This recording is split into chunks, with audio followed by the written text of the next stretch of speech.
आज हम लोगों का टॉपिक है माइक्रोस्पोरोजेनेसिस, जो कि हम लोग थोड़ा क्लियर कर चुके हैं, लेकिन फिर से इसे आज हम लोग क्लियर करेंगे और आगे बढ़ेंगे। तो नमस्कार, प्रणाम, मैं हूँ राजकुमार और आप देख रहे हैं बायो ज्ञान class 12 Hindi medium YouTube channel.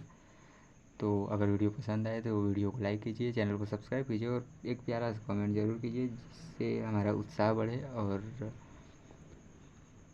मनोबल बढ़े। तो आइए शुरू करते हैं। माइक्रोस्पोरोजेनेसिस कहते किसे हैं? तो जो लघु बीजाणु होते हैं ना, उन लघु बीजाणु के बनने की प्रक्रिया क्या कहलाती है? लघु बीजाणु जनन, यानी कि formation of microspore is called microsporogenesis. ठीक है। लघु बीजाणु जनन को पुंज बीजाणु जनन भी कहा जाता है। परागकोश में बहुत सारी कोशिकाएं पाई जाती हैं, जिसमें से एक विशेष प्रकार की कोशिका पाई जाती है जिसे हाइपोडर्मल सेल यानी कि अधोस्तरी कोशिका कहते हैं। यही हाइपोडर्मल सेल बड़ी होकर प्रपसु कोशिका यानी कि आर्की स्पोरियल सेल का निर्माण करती है। और आर्की स्पोरियल सेल में जब माइटोसिस डिवीजन होता है, जिसके फलस्वरूप दो कोशिका निर्माण होता है, मतलब दो कोशिका का निर्माण होता है,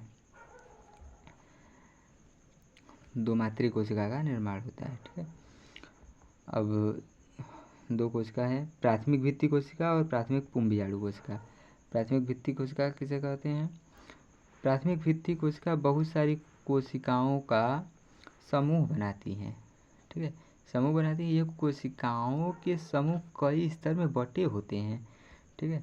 पहला स्तर क्या है? बाह्य स्तर। बाह्य स्तर यानी कि एपिडर्मिस। एपिडर्मिस यह प्राथमिक भित्ति कोशिका का सबसे बाह्य स्तर होता है, जो 1 से 2 स्तरों में बटा होता है। और मध्य स्तर का किसे कहते हैं? मेसोडर्मिस किसे कहते हैं? यह प्राथमिक भित्ति कोशिका का मध्य वाला भाग होता है, जो 1 से 3 स्तरों में बटा होता है। कितने स्तरों में बटा होता है? 1 से 3 स्तरों में बटा होता है। यही स्तर टूटकर परागकणों को पोषण प्रदान करने का कार्य करता है या पोषण प्रदान करता है। अंत स्तर किसे कहते हैं? मतलब इंडोडर्मिस किसे कहते हैं? अंत स्तर प्राथमिक भित्ति कोशिका का सबसे आंतरिक भाग होता है, जिसे टेप्टम कहते हैं। इसी अंत स्तर को ही टेप्टम कहा जाता है। टेप्टम का मुख्य कार्य क्या होता है? विकसित हो रहे परागकणों को पोषण प्रदान करना। मतलब कि जो भी परागकण विकसित हो रहे हैं उन्हें पोषण प्रदान करना, ये टेप्टम का कार्य है। आइए इसे डायग्राम के माध्यम से समझते हैं। ये आपका बाएं स्तर, बाएं स्तर के 2 स्तर हो गए, मध्य स्तर के 3 स्तर, और ये आपका टेप्टम यानी कि इंडोडर्मिस। इंडोडर्मिस में प्राइमरी माइक्रोस्पोरोजेनेसिस सेल में माइटोसिस हो रहा है, जिससे 2 कोशिका का निर्माण हो रहा है। और 2 कोशिका से कुल जब मियोसिस हो रहा है तो यहाँ पर 4 कोशिका आ रहे हैं, जिसे मातृ कोशिका कह रहे हैं हम लोग। ठीक है। अब आगे चलते हैं। दूसरा पॉइंट, प्राथमिक पुंज बीजाणु कोशिका, मतलब प्राइमरी माइक्रो स्पोरोजेनेसिस सेल। मतलब इसे कहते क्या? मतलब इसे कहते मतलब इसे मतलब यह कोशिका सबसे प्रमुख कोशिका होती है, जिसके सर्वप्रथम समसूत्री विभाजन होता है। समसूत्री विभाजन के फलस्वरूप 2 नई कोशिकाओं का निर्माण होता है, जिसे मातृ कोशिका कहते हैं। पहले तो मातृ कोशिका किसे कहते हैं? समसूत्री विभाजन के फलस्वरूप 2 नई कोशिकाओं का निर्माण होता है, जिसे मातृ कोशिका कहते हैं। पुनः मातृ कोशिका में अर्धसूत्री विभाजन होता है, जिसके फलस्वरूप प्रत्येक मातृ कोशिका से 2 नए लघु बीजाणु अथवा परागकणों का निर्माण होता है। अतः कुल 2 मातृ कोशिका से 4 लघु बीजाणु का निर्माण होता है। 2 मातृ कोशिका से कितने लघु बीजाणु? 4 लघु बीजाणुओं का निर्माण होता है। चार्ट के माध्यम से समझते हैं।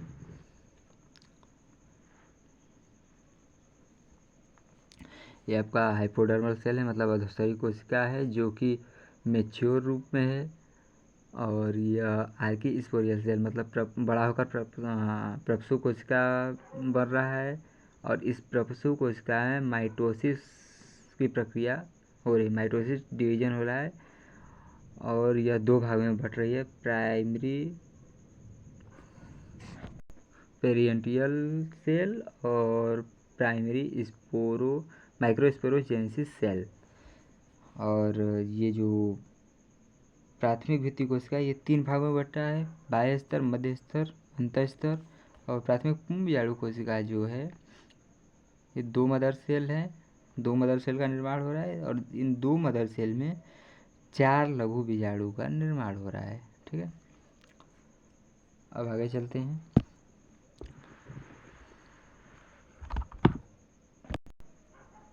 अब हम लोग देख लेते हैं स्ट्रक्चर ऑफ पॉलन ग्रेन या फिर माइक्रोस्पोर, लघु बीजाणु की संरचना कैसी होती है। तो यह है संरचना इसकी, जिसमें ये जो संरचना है वेजिटेटिव न्यूक्लियस है, मतलब कि वर्धी या फिर कायिक केंद्रक है। और ये जनन छिद्र है, जो उभरा हुआ भाग होता है जनन छिद्र कहलाता है। और जो ये निचला भाग होता है पॉलन ट्यूब है। और जो ये उभरा हुआ भाग है पत्ती नुमा, इसे आउटर मेम्ब्रेन यानी बाह्य चोल कहते हैं। इसके अंदर जो पाया जाता है जिसमें द्रव भरा होता है, उसके अंदर जो पाया जाता है वो अंतःचोल होता है। और जनन केंद्रक, इसमें 2 केंद्रक पाए जाते हैं, एक वर्धी केंद्रक और एक जनन केंद्रक। ठीक है, पुष्प के परागकोश में उपस्थित परागकण मुख्यतः 2 परतों से निर्मित एक संरचना है।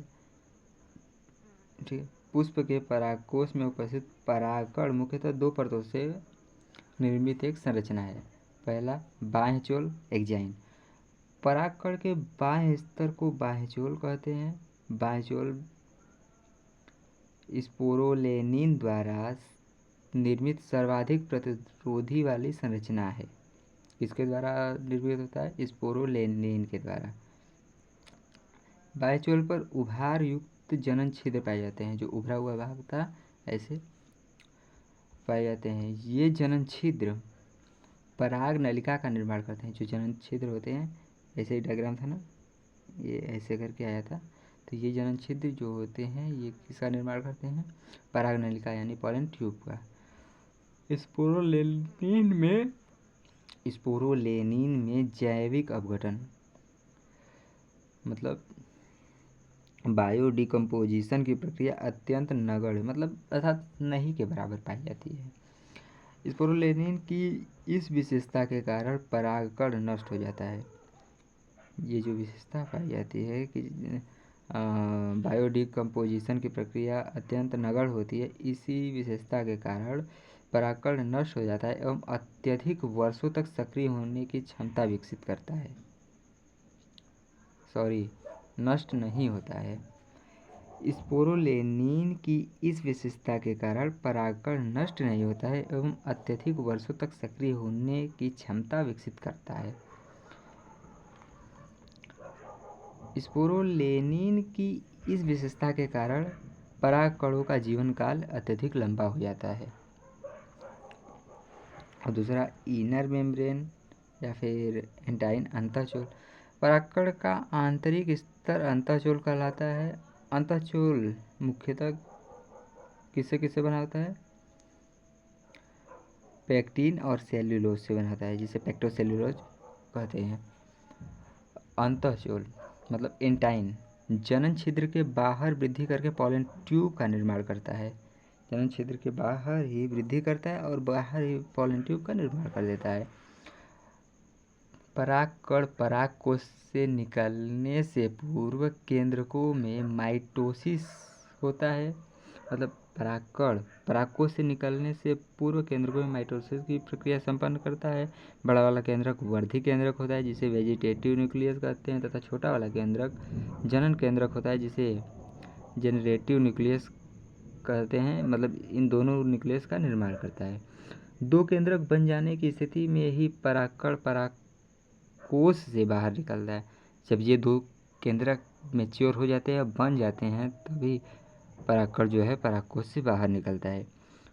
जब परागकण वर्तिकाग्र यानी स्टिग्मा की सतह पर पहुंचता है तो जनन केंद्रक पुनः 2 भागों में समसूत्री विभाजन करता है और विभाजित हो जाता है। जब परागकण जो है वर्तिकाग्र के सतह पर पहुंच जाता है तो जो आपका जनन केंद्रक है वो पुनः समसूत्री विभाजन मतलब कि माइटोसिस डिवीजन पुनः करता है और फिर विभाजित हो जाता है। विभाजित हुए केंद्रकों को नर युग्मक यानी मेल गैमेट भी कहा जाता है। निर्मित पराग नलिका द्वारा नए युग्मक बीजांड में प्रवेश करते हैं, दूसरे नर युग्मक बीजांड के किसी अन्य भाग से संचलित हो जाते हैं। संचलित हुए नए नर युग्मक एवं मातृ कोशिकाओं द्वारा जाइगोट का निर्माण होता है एवं यही जाइगोट आगे चलकर बीज यानी एम्ब्रियो का निर्माण करते हैं। अब नोट पॉइंट एक है, स्पेशल नोट पॉइंट है, परागकणों का अध्ययन परागकण विज्ञान मतलब या फिर पॉलिनोलॉजी में किया जाता है। परागकण अंकुरण में सक्षम होने के कारण इन्हें जीवक्षम कहते हैं। जीवक्षम को सदैव प्रतिशत के रूप में मापा जाता है। ठीक है, अलग अलग पौधों के परागकणों की जीव क्षमता भी अलग अलग ही होती है। ठीक है, तो आज के लिए बस इतना ही और मिलते हैं नेक्स्ट क्लास में। और अगर बहुत सारी गलतियाँ मतलब मेरे बोलने में दिक्कत हुई है, हिचकिचाहट हो जा रही है क्योंकि अभी शुरू में है, इसलिए हर कोई कैमरा के सामने शुरू में आने पर हिचकिचाहट होती है। तो अगर कोई गलतियाँ हो रही हैं तो उसे हमें ज़रूर बताएं, जिससे हम सुधार ज़रूर करेंगे। और वीडियो पसंद आए तो लाइक कीजिए, चैनल को सब्सक्राइब कीजिए और सपोर्ट कीजिए। धन्यवाद।